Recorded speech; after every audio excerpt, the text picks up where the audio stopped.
to come to a bit of an end, at least temporarily. But as you can see, we still have plenty of it there in Medina County, heading up in toward the hill country and all around where there's been a lot of it, and temperatures have remained below freezing as of right now. And a little bit closer look up there, going up. Between someone's level of discipline and the standards they set for themselves. There's a quote in the book when you say that when a half-assed job doesn't bother you, it speaks volumes about the kind of person you are, and until you start feeling a sense of pride and self-respect in the work you do, no matter how small or overlooked these jobs might be, you will continue to half-ass your life. Is that like Sergeant Jack inspired? No, that was really me inspired. So like I said, Sergeant Jack just worked me to death.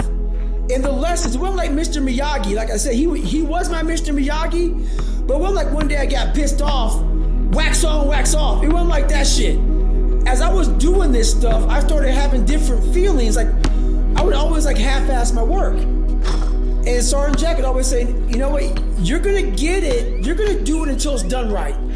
So I got tired of continuously trying to get this white wall, this tiny little white wall on this black tire completely done.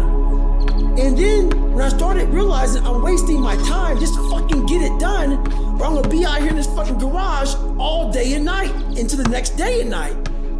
And I said, you know what, then when I started doing it the right time, you know, first time, every time, Sergeant Jack never gave me like, hey, good job. He never said that. But I started knowing that I was doing good work. Because I wasn't doing it 20 times, I was doing it once. And then I started like, my God, this feels fucking good. It feels fucking good to fucking get a job, have a task, and put my all into that task, and then be able to move on to the next task because I completed that task to the fullest and the greatest of my ability. And then that feeling just stuck with me, and I was like, okay, this is what I need every day in my life. I don't need someone to say, good job, David. I don't need a fucking pat on the back. Everything became internal. I started feeling this feeling I never had before. You know, like I thought I was a born loser. And just cleaning a tire and cleaning the car to the best of your ability changed everything. Raking the yard and not leaving one fucking leaf. Not one leaf. And then one would fall, and I would get that one leaf. It just became something that was like, okay, I see dirt, don't pass the dirt, clean the dirt. It just started absorbing, and before you know it, man, it just morphed into a man that was like, we gotta get it done regardless.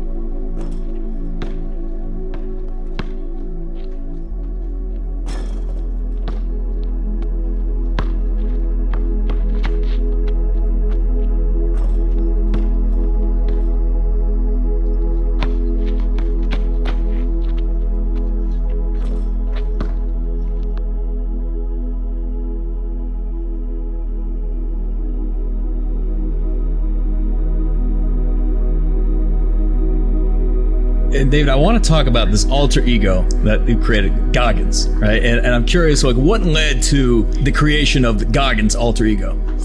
Well, discipline was huge, but then we always fall back on what's comfortable to us. What's comfortable for me was, if it's easy for me, you know, I'm gonna do it. And so when I was going through pararescue training, I ran up against an obstacle that I didn't think I was gonna run up, and it was the water.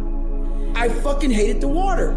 But I tried hard to get over that. And I would go to the pool and I would try, but my mind wasn't strong enough. David Goggins, even with all the discipline, I didn't have that next fucking level.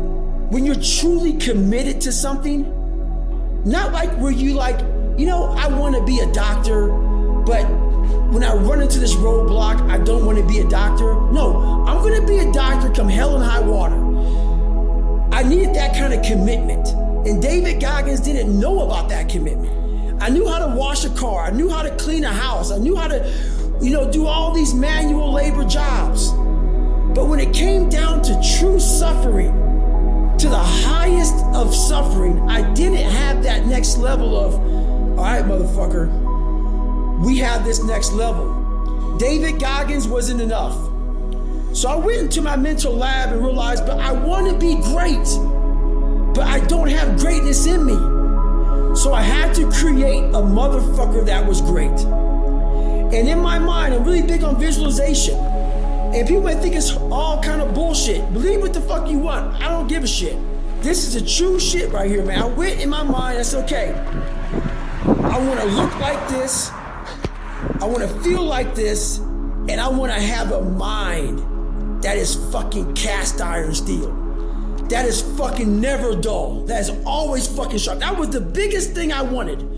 I wanted to hit obstacles that fucked most people up, including myself, but I didn't waver. I didn't fear. I didn't run away. I just stayed and marinated in the fucking fear, in the suffering. And through that, building Goggins,